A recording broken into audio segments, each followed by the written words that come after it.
What is up, everybody? Welcome to the Halftime Snacks podcast.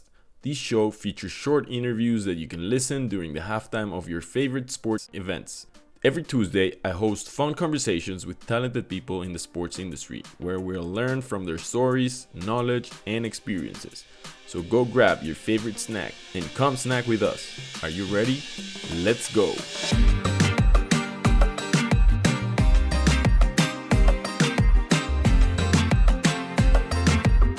I'm excited to introduce a phenomenal physical therapist and coach from Australia for today's episode of the show. She has over 20 years of experience in high-performance sports, working with Olympic and professional athletes from 16 different sports in 5 countries. She is the founder of Performance State, a consultancy that provides athletes assistance related to performance, rehabilitation, and education. Her mission is to empower athletes with the tools and knowledge needed to achieve the highest and the peakest of their performance.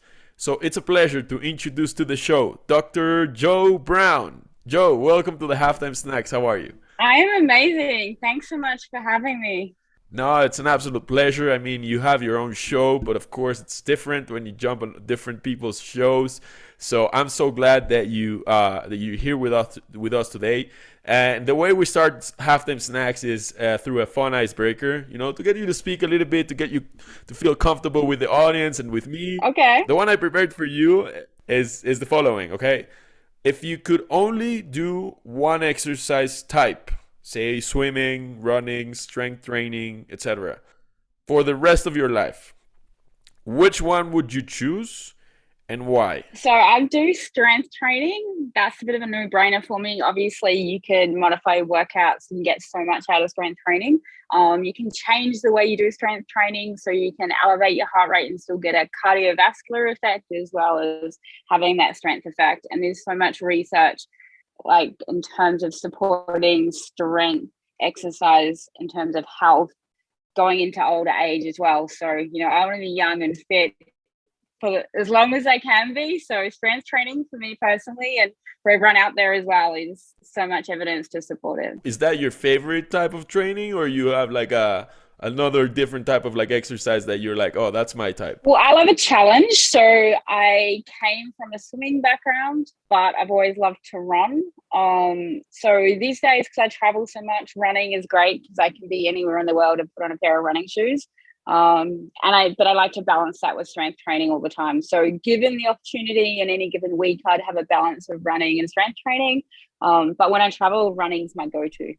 Okay, we're gonna get a lot more into different reasons why you have all these preferences and stuff. But before that, of course, I want to maybe roll it back and jump into your background, your past, your story, and maybe ask you a specific question on what time or at what moment in your life did you realize that you wanted to be a physical and performance coach? Like, do you remember a specific moment where you're like, this is what I want to do the rest of my life? I always wanted to help people and I always wanted to be involved in sport. And I guess as I went aged and went on, had more and more experiences, I realized where I thrived was in those high performance moments when there was a lot of pressure, being that consultancy and being able to handle that pressure and be adaptive in those high performance environments. And it's such a different place to perform as a support staff or a coach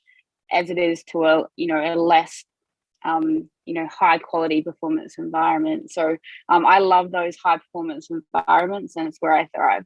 Yeah, but something very interesting that I learned about you is that not only like you did a degree on it, you did a master's and then did a PhD. So like you're really into it. It's not so common. I mean, people do careers in sports. Maybe they went to study marketing and then they jumped into sports, or they were athletes and couldn't make it as professional athletes, so then maybe became trainers.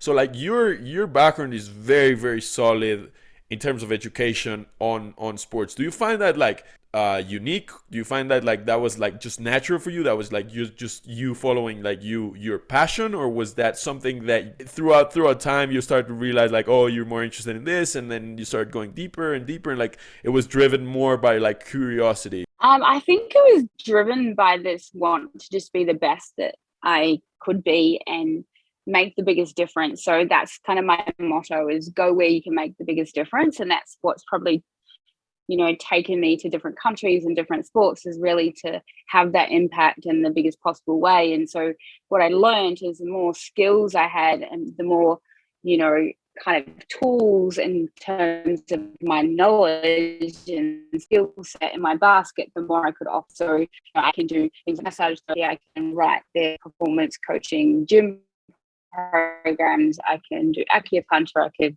do manual therapy, kind of like a chiropractor, but I can also do some mindset coaching as well. So in terms of what I can bring to a high performance environment is a whole lot more than someone that only has one of those skills. Very interesting. And let's talk maybe a little bit more about what you currently do. So, if you want to maybe share with us, what does a regular week look like for you? Like, how was this week, or what are you doing next week? Like, maybe share us a little bit of how a regular week looks like for you. It's probably, like, to get perspective, it's probably better to say a regular couple of months, because like right now I'm in Florida working with some track and field athletes at a high performance center run by Adidas. But then 2 weeks ago, I was working for Volleyball Australia on the World Beach Volleyball Tour. And then a couple of months for that, I was working with Jamaican bobsleigh on tour with them, getting them to qualify for the Winter Olympics. So the week differs depending on where I am and who I'm working with. So it can change week to week depending on the environment. And how much of your time or attention, or maybe you can answer that through a percentage, but how much of that time and attention of your time, of your weeks and your months, do you devote to like learning new and getting like updated on like new practices or best practices or new methodologies or new technologies, or getting like informed? Like, how much of your time do you spend uh, learning what's up in the world of performance versus like for instance Mhm. training, or versus like finding new clients, doing like the whole marketing thing and selling your services to new and different athletes? I've never really thought about percentages, but I definitely have the philosophy, if you're not evolving, you might as well be going backwards. So I think, to be the best at what I do, I have to be evolving and getting better every day, just like my athletes. So I definitely devote time every day to some form of learning, whether that's a podcast, a book, a journal article, an online course, whatever I, can do to, really boost what I can give to the performance environment. I'm curious if that has like changed, that distribution. Like, was that something you always done, or were you like before, were you more focused on like the training itself, and then maybe as the consultancy developed and you started working with different clients and different sports and different athletes, like you start to understand like, okay, so maybe what I already know is not enough, so you start progressing towards learning more and more? Or like, how exactly like this time and attention distribution changed? This is my question, from 20 years ago that you started to what you do today. I think 20 years ago, it was all very focused around like sports physiotherapy and just that kind of physical aspect of the athlete. And as it evolved, just physical, right? And as much as my physical therapy mind wanted to believe it was all physical, obviously there was a huge mental component. And I remember a moment sitting in the Australian Open, in the men's room at the Australian Open, and looking around, and there's people like Rafa and Federer and things walking around, and then I'm looking at all these other guys in the room, and they all look the same physically. And when I treat them, they're the same body, not exactly the same, but very similar. And I was looking at Rafa and Federer, and like, what is the difference between these guys that the true champions, the legends of the sport, compared to these guys that are just the top 100? And I sadly came to the quick realization it was mental. And obviously, as I've evolved as a coach and a therapist, I have increased my focus on that mental side of performance and my understanding and my capacity to treat the whole athlete. And that's probably more of my mantra now than it ever was. So it hasn't really changed in terms of the time, I don't think. I think it's always been a consistent part of my world, that evolution process and then growing. But I really think how I look at it is different. So now I might read a psychology article, I might read a book on coaching, and then I might be reading a journal article about shoulder rehabilitation all in the same week. Yeah, and it's funny that you mentioned it because that's actually the next topic that I was gonna bring up, which is like mental health and the whole like mental aspect of performance. I was reading this other article by a guy named Eric Thorenberg, which is just a startup founder, but he has some very interesting thoughts, and he was actually saying how culture has changed and the way we see athletes has also changed. Like before, in the past, like in the '90s, we saw like Michael Jordan, and you've seen it through his documentary. Not sure if you saw it, Joe, but The Last Dance by Michael Jordan, where he's like very mentally tough and this like guy that deals with all like kind of like stress, and he's always like angry, but he turns that anger into like performing and being the best, and like of course we all know that he was one of the greatest. But then as time went by, nowadays we have a different culture around that. Like we've seen athletes take a stand for mental health. We've seen athletes leave competitions because they're not ready mentally, and so like it seems like it's a cultural shift. Not only like performance wise, like it's different, and that's where I want to like get your take.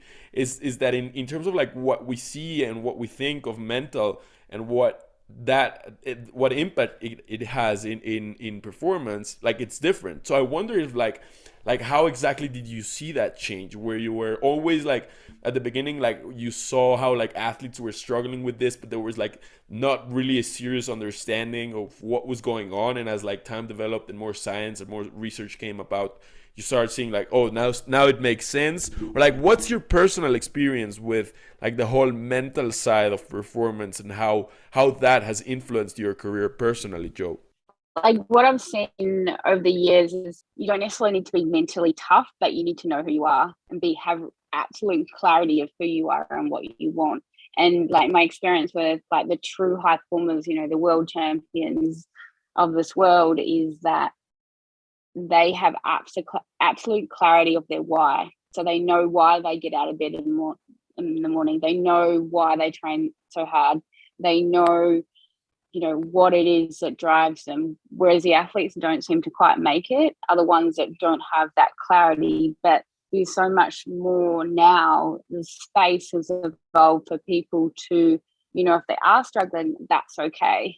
And so what I've seen is these world champions and these world beaters, and Naomi Osaka is a perfect example, where she came out and shared her mental worries that are struggling now than we were, even 2-3 years ago. And so it's given this space for people to really be who they are as athletes. And they're always humans first, athletes second. And how exactly has that influenced you and the way you train other athletes? Has that changed your priority list in things that are relevant for you to go over to train the top performing athletes? Is that something that relative, for instance, to their bodies, do you like see it at the same level of like how important it is for you to work on that and devote a specific amount of hours for it? Or was it always like something you did, but then like now maybe something you take more serious? Like how exactly do you keep that as a priority, and how has that changed as well? I think it's changed for me. So now I'm a whole lot more focused on treating the whole athlete. And one of the first questions I'll ask is, why do you want to be good at the sport? Why do you want to be the world champion? And then talk about the injury or whatever is stopping them at this moment. But I need to know why they're here, because that's going to guide how they're going to progress through any rehabilitation phase. So if someone is struggling with it, it's physically or mentally, if we don't have that connection and that clarity of why they want to be there in the first place, we're going to struggle to, get them to the end result. So it's definitely an individual thing as well. It's like we don't give rehab programs for people that, everyone does 3 times 10 anymore. That was a thing, 20 years ago, whereas now everything is individualized. and that includes consideration of their mental well-being. Yeah, I'm not sure if you've seen this HBO documentary called "The Weight of Gold," on how different Olympic athletes just talk about their experiences and how they've struggled with their experiences. Because if you think about it, if you are the best at something, or if you're the best at your specific sport, or you're the best at your specific country doing specific sport, and then you go on like the Olympic level and you're amongst like the best of the best, there's always going to be a hierarchy over there as well, right? There's always someone that's going to outperform the rest. And the thing that they talk a lot about is how like everyone remembers the first place, but no one really remembers second place, right? Like who ended up second when Usain Bolt was first place. Like no one really remembers. Maybe you remember because you're Yeah. reading the medium, but most people won't. So that takes like a very important toll on like athletes. So like we've seen it everywhere, and we've seen how like this has shifted like the perception, not only for like for people playing the sport, but also for people out there in the media, and like the us, the fans. Do you think like maybe is there something else to make people, fans, followers of the sport, fanatics, to understand? Is there something that you would like maybe to take this opportunity to share, like what people should actually like think in order to like maybe create that impact in society, to not only like create a more like maybe less toxic environment, but have them understand like what our athletes are actually going through? Is there something that maybe you want to share, or any point of view that you think that should be adopted by most of people out there? High performance isn't that moment when they win the Olympic medal. It's how they live their life for years and years previously. So it's all the things that are going to make their performance the best possible. So it's the sleep, it's the what they eat, it's the training, it's the relationships, it's so many factors that lead up to that one moment that people remember. But they've chosen a high performance way of life, and that's not just for athletes. That's, if you talk to any, and I'm sure you understand a lot of the people that are talking about, Elon Musk, all those kind of people, they all live that high performance way of life. They've chosen to go above and beyond and do whatever it takes to achieve their goal and make a difference in this world. And so I talk to people about high performance being a way of life, and it starts with having 4 pillars of performance. And the first one is your purpose and perception. So understanding, or trying to understand, your purpose. And what I found is the most highest of performance in the world have clarity over this. They have clarity of purpose and clarity of their why, and they know how to stay connected to their purpose so that they continue to drive forward even when times get tough. And I really think that's a really big difference between, the people that make it in elite sport or in business and those that don't. But that also needs to be backed up by the other pillars of performance, which include planning and processes. So that's how you do things, and then your patterns and practice, so how you execute, and the final one is people. And I think the people one is a really important one that people forget about. A lot of high performance, a lot of people trying to get to the next level will, they'll set a goal, they'll think they'll have the right purpose, they'll make all the right plans, and they will struggle to execute. And quite often I think that having the inappropriate people influence or choose to influence different people can really impact on that. Well, that's a lot of food for thought and really good points and insights, Joe. I appreciate you for sharing that. I'm sure this is just maybe just a glimpse of what you educate other athletes and what you work on, but Yeah. it gives us a very interesting perspective of how wide and how robust is this whole like model on preparing athletes, and bringing the best performance out of their bodies and everything, and even their mind. So I start to see like the depth of this, and I love it. One of the other sides of performance that I'm very passionate about, of course, is the whole like technology side. So I maybe want to talk a little bit more about like how you've seen with throughout your experience, like how you've seen technology and different types of solutions through technology impacting the way people like perform, but also maybe the way people and athletes rehabilitate and come back and recover. So maybe you want to share with us this question. I was wondering if there was like one or two tech trends or solutions driven through technology that you were kind of like eyeing like 10, 15 years ago that are currently like taking off or that are currently being widely used and that you even use and you recommend and you believe, like what were your like your perspectives, or like what were some of like the technologies that you've seen throughout in the space of like rehabilitation? Oh wow, there's so many things now that were so expensive when I did my PhD, 10 years ago, and now like everyone has them in their clinics and things. So the big thing is always in rehabilitation and even in, performance, mental health, mindset health is having benchmarks. So an athlete really needs to know if they're performing and if they're achieving their goals. And so sometimes those big goals can be really daunting. So it's always that breaking down into like smaller goals or benchmarks. And so a lot of the things that we used to try and benchmark were really difficult. So, like, for instance, in a rehab process, like a strength measurement was really hard to get something accurate. Whereas now we have little portable handheld dynamometers that everyone has in their clinic, whereas it only used to be the universities had those.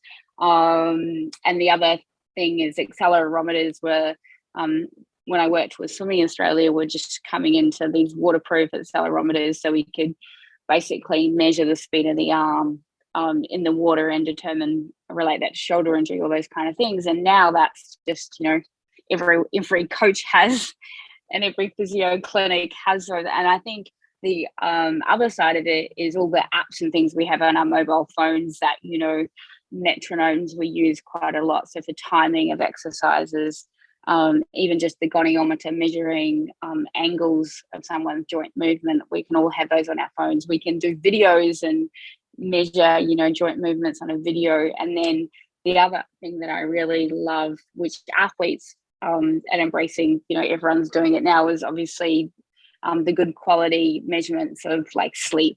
And obviously sleep is probably the most undervalued recovery tool we have. And if you can get true measurement and understanding of someone's sleep practices, it can really help recovery and rehabilitation. And I maybe want to top also into like some of the technologies or innovations that are happening out there that you're excited about. And for that, I have a very like an interesting question that you're gonna like. So suppose I'd give you like $1 million to invest. Maybe a million is not a lot. I'll give you 100 million, okay, to invest or develop in tech solutions for rehab or performance. So which two, one or two, or maybe three if you want, which two or three innovations or technologies would you invest on or would develop or use that capital to develop for athletes? Oh, wow. That's a big question.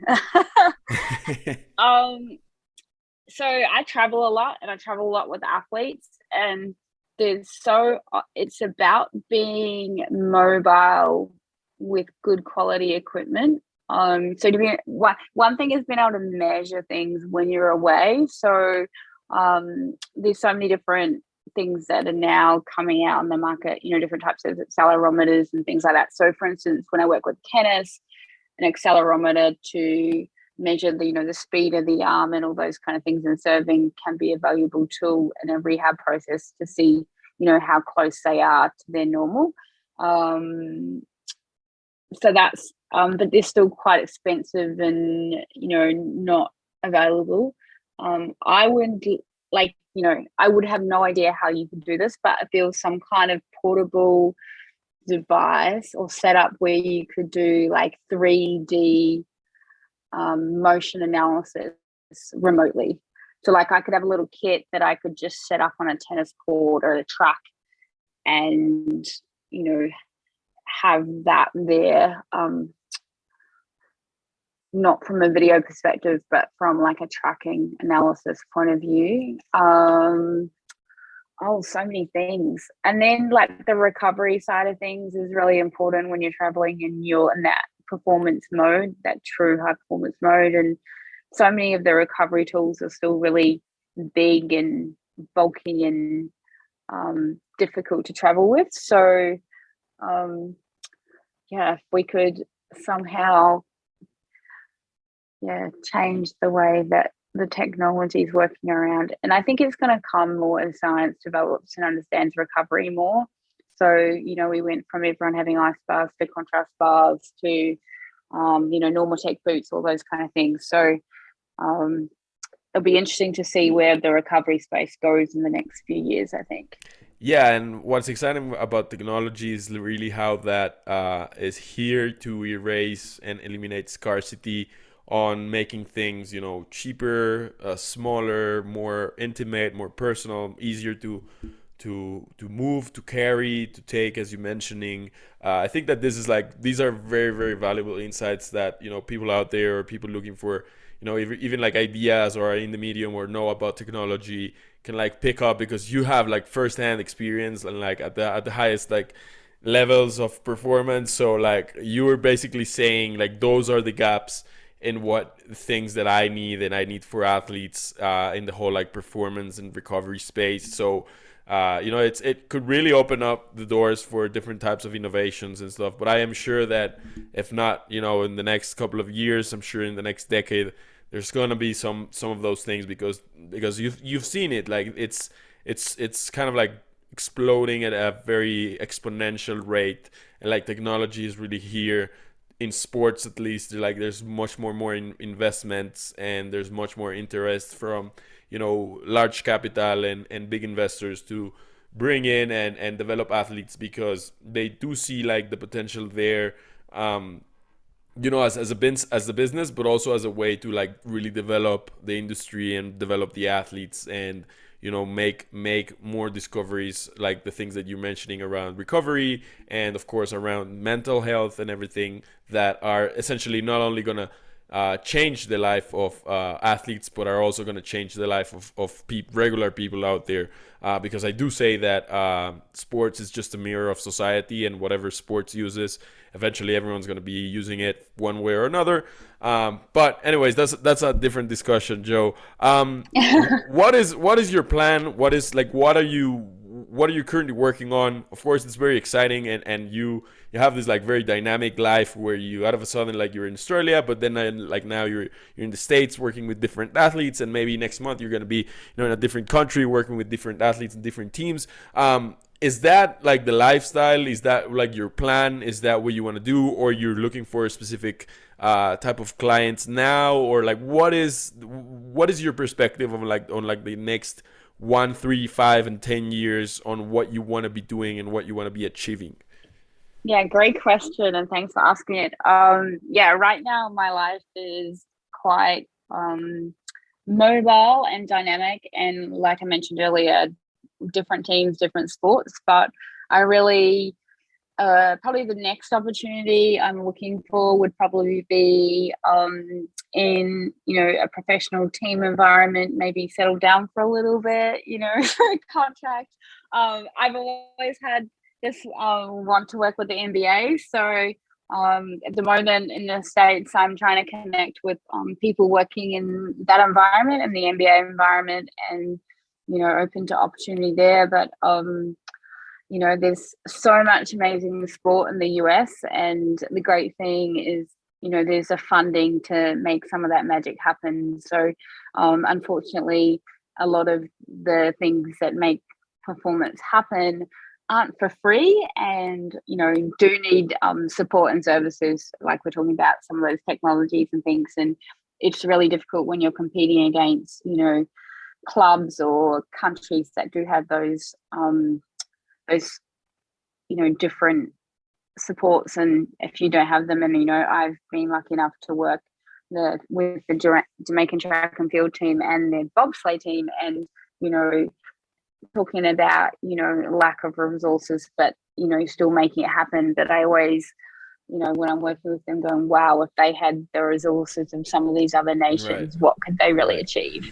Well, Joe, I'm sure that you're gonna eventually get to work with someone at the NBA. Of course, if LeBron James, if you're listening to this, you gotta get Joe, Dr. Joe, for you. I do say it and I do mean it, because you do have the skills, the knowledge, and of course the expertise. Like, you've been saying things that probably you can only count with one hand the number of people in the world that know and have the same experiences or the knowledge as you have. So you're pretty unique, Joe. I'm excited to see what's coming up for you in your path and your future. Before we leave, I have a last and personal question for you to get to know you a little bit more closely. And the Hmm. one I have for you is, what gets you excited about life? I love travel, so luckily I get to travel a lot. I like just new experiences. Yeah, you don't know what's around the corner, the person you're going to meet, the thing you're going to see, the thing you're going to taste. It's, life's pretty exciting, but I love to go on an adventure, and travel is always an adventure, and even more so post-pandemic or during the pandemic.